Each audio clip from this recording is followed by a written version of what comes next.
Hey everyone, welcome to the Do the Thing podcast. This is your host, Stacey Lauren. Well, you guys, this is what makes me love my podcast is just the opportunity to connect deeper with people that I'm getting to meet along this journey. And I am just so excited to introduce you to my next guest because she just wrote this amazing book.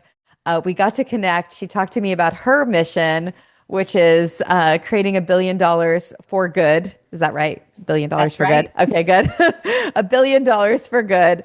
And it couldn't be any more aligned with the work that I'm doing with the $1 billion impact movement. And we even talked about collaborating. We're going to be doing the Virgin Unite Challenge sometime this summer. We talked about collaborating for that. I'm really excited to bring her in there. And I can't wait for you to get to meet her and then for me to get to know even the work that she's doing deeper. So I am welcoming Julia Carlson to the show. Hey, Julia. Hello. Thanks for having me, Stacey. Thank you I'm so just much. excited to be here.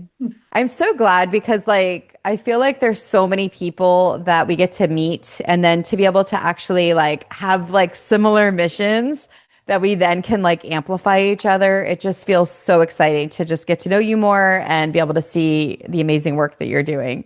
Yeah, ditto. I feel this exact same way. I'd love to share. I know one of the things I'm so excited to talk to you about is your book because that is getting so much traction. People are loving it. I know it hit Amazon and everything is pumping up. But I'd love to hear your story, and then we can kind of get into all the good things about your book and everything that you're doing.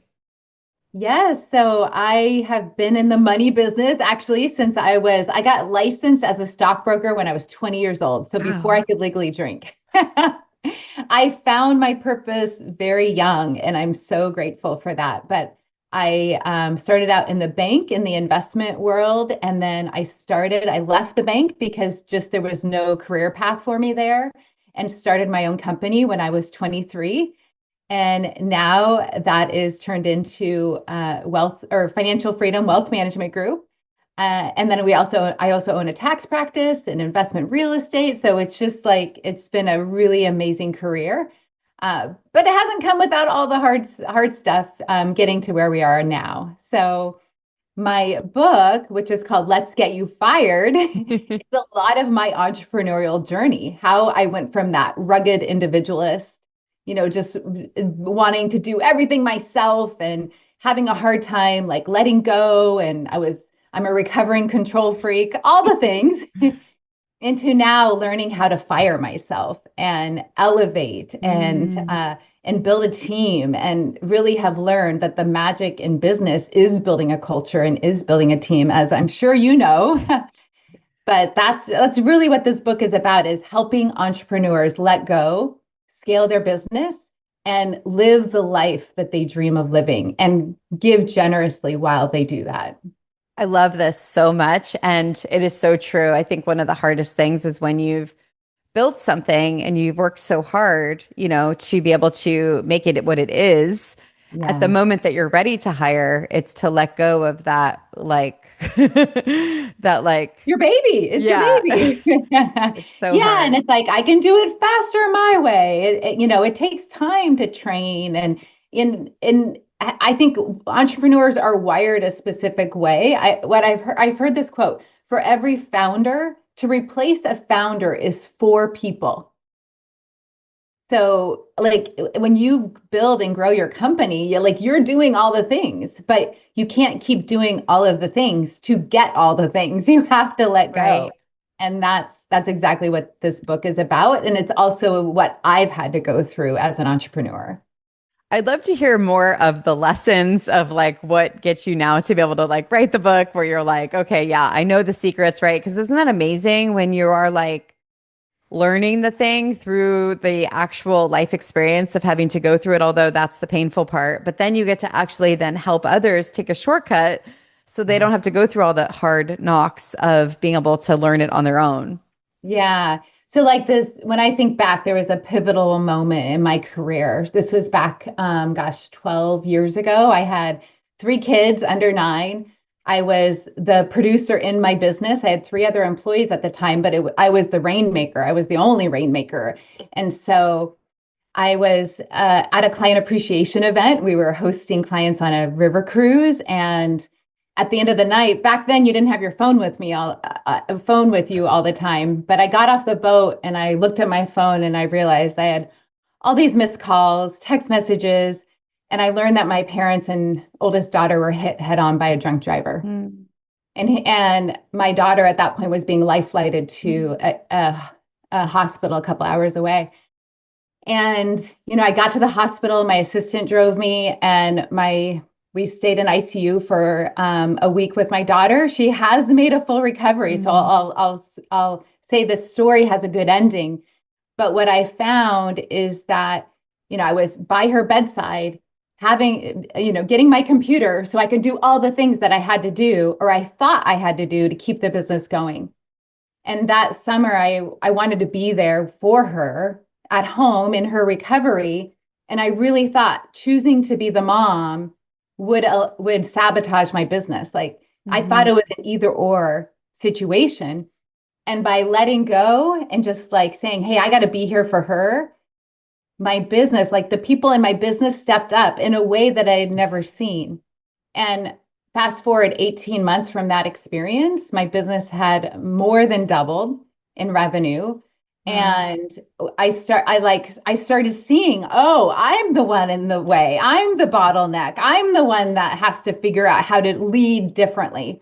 And so I went on a journey to figure out how do I be a better business owner. And I did coaching, I joined programs, I really figured it out. And yes, it was that event that was the catalyst, but it got me to get out of my own way. And so Mm.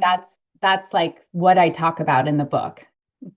I love that. I love lead differently too, because I think so many people they get so stuck, right, in their old ways. And I'm going through it now because I had a business. It was a Yeah. staffing company. We got it to like $35 million. Definitely understand that idea Congratulations. of, That's huge. yeah, thank you. But understand that because if I had replaced myself as the CEO and then worked more of as an operator, it would have given me a great opportunity to be able to like get out of the weeds of a lot of the things, that I was doing. And so now that I do the thing, I'm getting ready to leverage it. I have some people that are working with me. It's almost like old patterns come up where I'm like, no. Yeah. And yeah, and so yeah, so it's like perfect timing as always, being able to do these interviews, but it's hard, it's really Yeah. hard. And I say you will never stop firing yourself. Like that, I am always checking myself because you do get swept in and you start making, Yeah. going into old patterns. You're like, no, time out. I have an amazing team that can help me with this. And I need Yeah. to stay in my lane.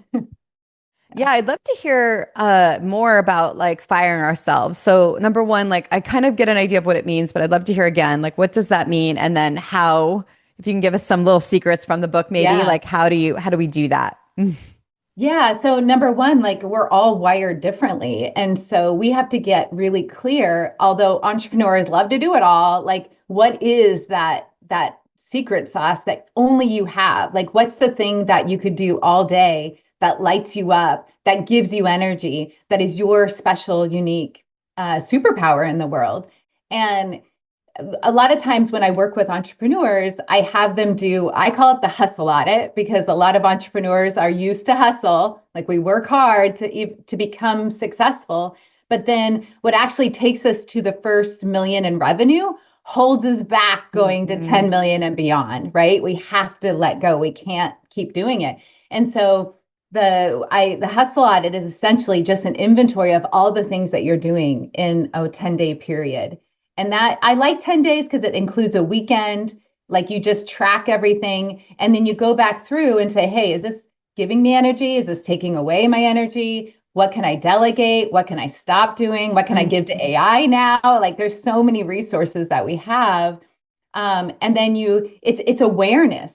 I think a lot of times as entrepreneurs, we don't give that time for reflection and thinking through our schedules, and we just try to keep putting more things in. So this is an intentional practice to go through and how do we remove things? How do we get you into that ideal position in your company and surround yourself with a team of people that are different than you, have different strengths. And allow them to use their gifts in the best way. I love that. Oh my gosh, so good.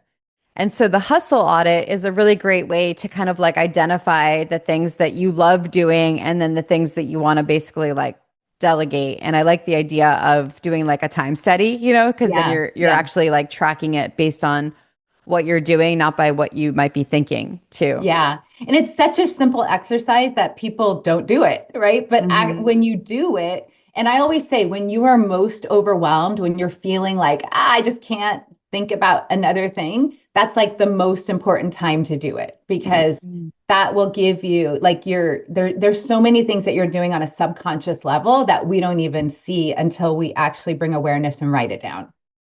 So how do you get out of the control? You mentioned used to being a control freak. Like where did Yeah. that, like, how did you practice that muscle to be able to release that, feeling? And then Yeah. also because there's like the parts of us with our business that like we like put our blood, sweat, and tears, into Hmm. that moment. And now it's like we're now allowing certain things to be a little differently too, right? Yeah, totally. I think as like for me, my identity was once in my business. Like I was my business. And now it's totally separated. Like my business can run on its own. If I get hit by a bus tomorrow, it's going to be all like it's going to move on. And there's plans for all of that to move. And that was first identity work for me. And so the mantra I had to I said to myself all the time is I am in charge, I'm not in control. So this charge energy is the leader, is the visionary, is casting the vision, is I never wanted to be a manager, but I do want to I do want to lead a movement, much like you. Like so we're in charge. But when we think of charge, it's very different than a control. And so that to me, I always come back to that. Like, am I trying to control or am I trying to be in charge? And Hmm. that has made a world of difference to the energy that I bring to the company, that I bring to the conversation.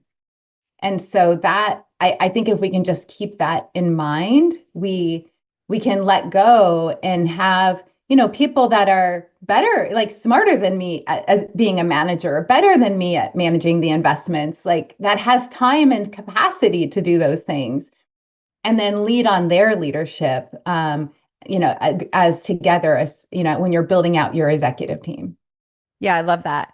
Okay, I want to go back to your company, like starting that at 23. Oh my gosh, that's wild, right? Like, so what do you think is inside of you that like helped you get licensed as a stockbroker at 20, helped you start this business? Like, where is that fear muscle at? I think back to my childhood and, my parents raised us like with a very faith forward, like we didn't have fear. Like I am not a fearful person. And I think it goes back to that faith in a higher purpose, of faith in God. And Mhm. so I feel like that's kind of where it starts. And so when I made that jump at 23, I was there's probably like I was naive at that point, I would imagine. Like I felt like looking back, I'm like, oh, that was a risky position, move. But at the time it just was like, oh yeah, this makes sense. Um, and I'll also say I got married at 19. And so here I was like 4 years in a young marriage. Our relationship was not great. There were he's 8 years older than me. We're still married. We're going on 30 years this Wow, year. congratulations. But at that point, I was like, oh, like I thought I was going to be a stay-at-home mom, like my mother, right? Like that was the path that was kind of laid out in front of me. And then all of a sudden I get this like ignite of passion for helping people with their money and understanding investments and stocks. And that's all I wanted to do at that point. And Mm. so I think that jump, I was kind of running from my marriage because I felt very dependent on him. And I was like, no, I want to be independent. I want to have my own money. And so that drive for financial independence drove me to help others want that. Mm. And that's where that I was kind of running from a relationship that wasn't working into something that was giving me satisfaction and giving me Mhm. the success that I was wanting. It was almost like a sense of worthiness. And full circle, my first book, which is called Money Loves You, that's all about my journey of wanting to feel worthy. And it all comes from the inside where I Mm. was trying to get that on the outside. So the Money Loves You is all about how your inner wealth generates your outer wealth. Oh my gosh, so good. Yeah. Yeah. I have this one challenge. It's called Find Your Voice, and it's like finding your Mm. voice at every level of growth, whether it's like individually or collectively as a movement. And it really speaks to me because like that's what it's all about, right? It's like being worthy enough to achieve the Yeah. next level and then also not losing yourself in the process and tapping into who you are, what you want, and all of the things. Yeah, and I think, I'm almost 50, and so you come like I am financially independent. Like I've been doing this for 30 years and I implement what I teach and I'm my own best client. And so I feel like what's happened now is this shift from, oh, okay, when you are secure with money, the whole world opens up, right? You're like, I still have this drive, I still have this passion to help people, but now that it's not for money, it becomes so much bigger, which is where the mission of, helping put $1 billion of good into nonprofits and good causes in the world. Yeah. Yeah, so good. Well, perfect timing. I'd love to go there. Like, where did that idea come from, of putting $1 billion of good into the world? And then, like, what is that looking like now? Yeah.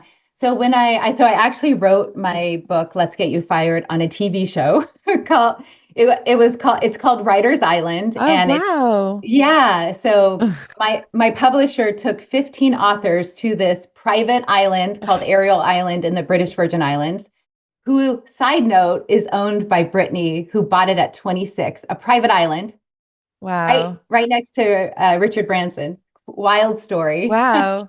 Yeah, I'll connect you too because she's amazing, and she's doing such good work in nonprofit world and saving women and children from human sex trafficking. So anyhow, I was on the island. I'm writing the Let's Get You Fired book, and I'm asking, it's a lot of the self-discovery. I think when you go in Mhm. middle age, you start thinking like, what are we doing all this for? Like, why am I working so hard? I don't need to work. Exactly. Why?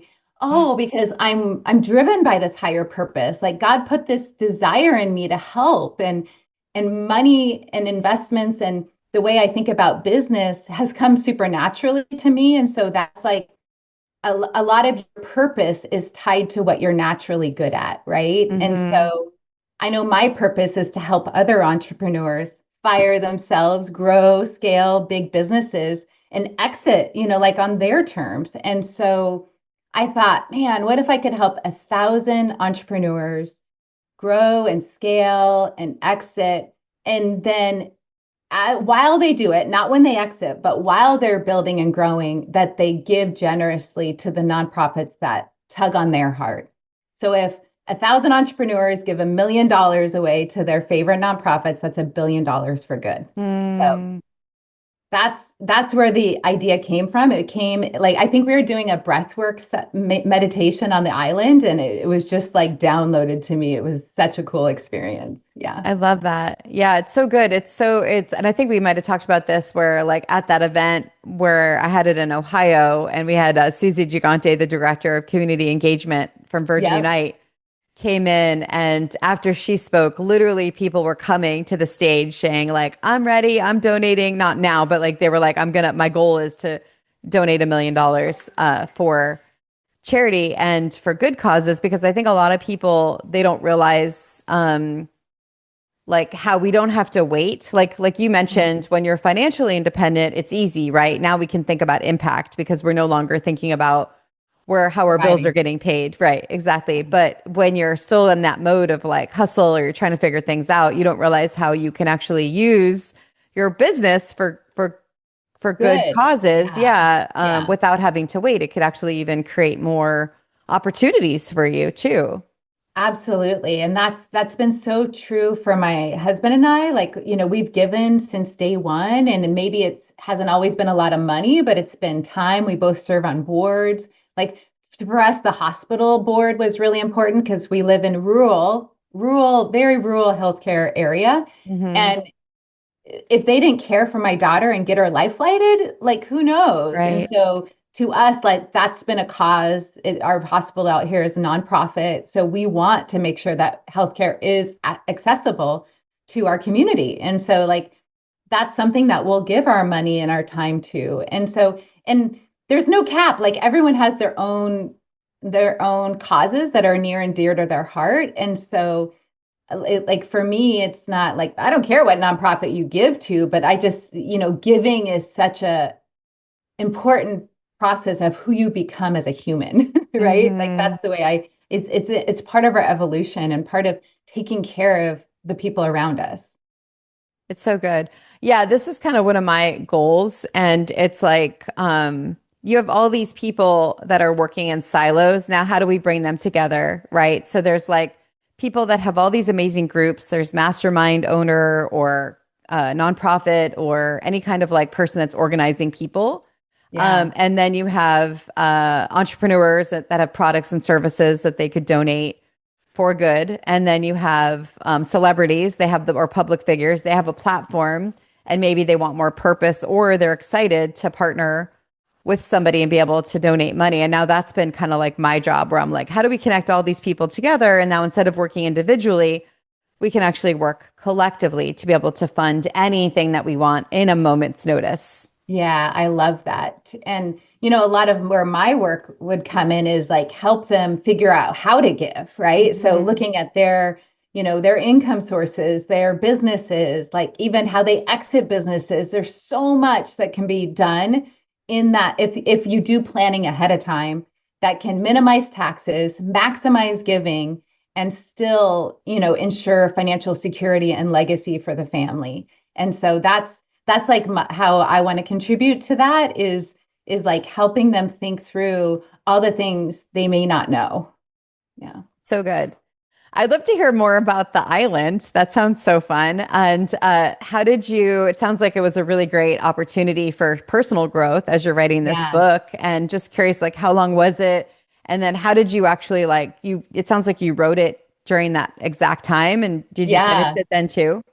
Yeah. So we were on the island for a week and basically we landed on the island and they mic'd us up and you had to be mic'd up the whole week. So I say it only took me till that evening to be able to go pee with my mic on. But so Kira, who is the producer and the publisher, she just had this brilliant idea to like for a show concept, where she really gets you in a state to receive the book. So it's a lot of like nervous system Mhm. nourishment. We do meditation, visualization, and then collaborate with her where we just like talk out ideas. It's like a big ideation, session and then from that, basically you can go to all these. This island is magical, so you can go to all parts of the island and just write. And Yeah. so I think by the end of the week, I had about 26,000 words, My gosh. and that was in last summer. And then it took about 3 months to, add stories, add the editing, or go through all the editing, go through all of that process. And I think it was done by September, and ended up My being about gosh. 50,000 words. So it was like a very condensed timeline, which for me, like immersions work best. Yeah. Like I'm in it, like I'm focused, and that so they captured that whole experience on TV. It should be out in the next couple months. It's not out Oh. yet, but that will be something that will be, interesting to watch. I'm a little nervous, like I don't know what's going to show up out on it, but Yeah, that's so yeah, exciting. What yeah. made you, and it sounds like this is like I'm following your patterns, of like you just like doing the thing basically. Like what Doing made the you, thing. yeah, what made you say yes? And like kind of like that's a really vulnerable kind of like moment, right? Being able to do Yeah. that. Yeah, well, I knew I wanted to write this next book Yeah. for entrepreneurs, and so and I also knew that left to my own demise, I would be probably still writing it, and so I feel like this was like a forcing function to say, hey, why not? This is an opportunity that's presenting itself. Let's go for it. And and so for me, it was like I would say I'm not like I can put myself out there. I'm an open book. And so it just felt like the right, like God kind of put this opportunity right in front of me and was like, okay, here we go. Yeah, so good. What do you think like holds most people back? Like we'll just talk about in their business and Yeah. like what do you think could really help them move the needle? Yeah, I feel like again, what I alluded it to a little bit, it's like what gets us to one level at business. Like, so if it's the first million in revenue, the first 100,000, if you're a startup, it's like all you have to do all the things, right? And so, but doing all the things actually will hold you back at that next level. And so I want to say it's like 2% of business owners ever make it past $1 million in revenue. Wow. Yeah. And it's because I think they get up to the ceiling of what's worked before is not working any longer. And it actually, my message to them is it actually gets easier because you don't have to hold it all yourself. Mhm. So so that's a lot of times when I work with my private entrepreneurial clients, they're just getting to $1 million in revenue. They maybe have 5 or 6 employees and they're like, oh my gosh, I'm plateauing. And so then we come in and we create structure, we create systems, we create other leaders in the company, managers that so the entrepreneur can get freed up so we can fire Mhm. themselves from managing and really add structure in departments. And that's usually like a big turning point when they can actually level up and have other people that are owning the end results in their company with them so they don't have Mhm. to hold it all. I love that. And it's like I like hearing your story of all the different things, like your other book, this book, your business, even the stockbroker. It feels like everything's like almost like been now connecting together into like what you're doing now. Like, isn't that cool when you get to connect the dots in your life? Oh my gosh, Stacey, this is like I was telling my executive assistant who's been with me, gosh, 3 or 4 years now, when I first started writing the book, because that's when all the dots started connecting. Like when you write a book, you have to go back and like, oh, piece all this together. And so first it was like my personal finance journey, and that's that first book. And then it was the entrepreneurial world. And now, exactly what you just said, it's like all of this is connecting under this big vision of building wealth creators that want to do good in the world. And I'm Wow. like, oh, this is why I had to go through all this, right? And so Yeah. it's just really excited to I feel like I've been like working at this to trying to figure out what it is. What's the thing? And Yeah. now it's like, oh, the thing is here. And now I'm starting to implement it at a different level. Yeah. I love that. Oh my gosh. Wealth creators. That's so good. Yeah. I Yeah. do. Yeah, you saw I do like challenges and I always give the challenge participants a name and I'm like, oh, wealth creators. There you go. That's so good. Yeah. Yeah, amazing. I did this, I can't remember if I told you when we talked, I did a program, it was called the Wealth Experiment. So I think that's why I'm excited about our alignment because that was one of my things I had studied for a while was how do you actually help people create the most amount of wealth, and you're right, it turned into internal, being able to get your own expertise out, not being scared to, and the deepest fulfillment, because when you're connected to who you are, what you want, it becomes effortless and easily when you have the right system. Absolutely. Yeah. So good. Well, okay, Julia, the time is here. What is your number one piece of advice for people on doing the thing? Mm. I feel like, we're all given our super talents and our superpowers, but often we're the last to realize them. And so I would say is like, exactly what you just said, that fulfillment, like what is giving you fulfillment, what's giving you purpose, like following those crumbs, if you will.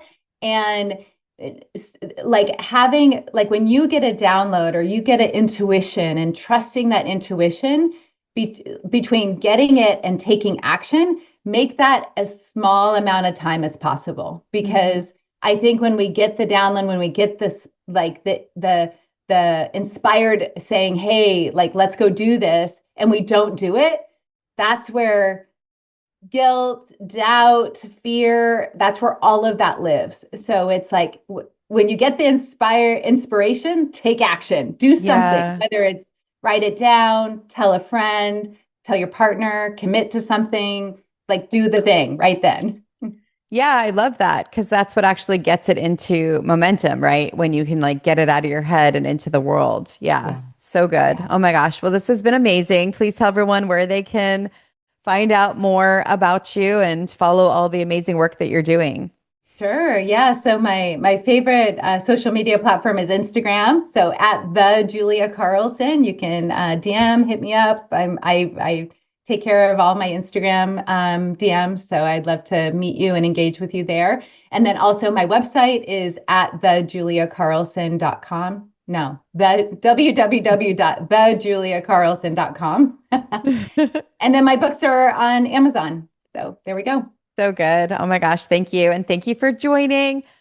Do the thing. Don't wait for opportunity. Create it. Hey guys, have you checked out my Facebook group yet? Go to do the thing collaboration.com.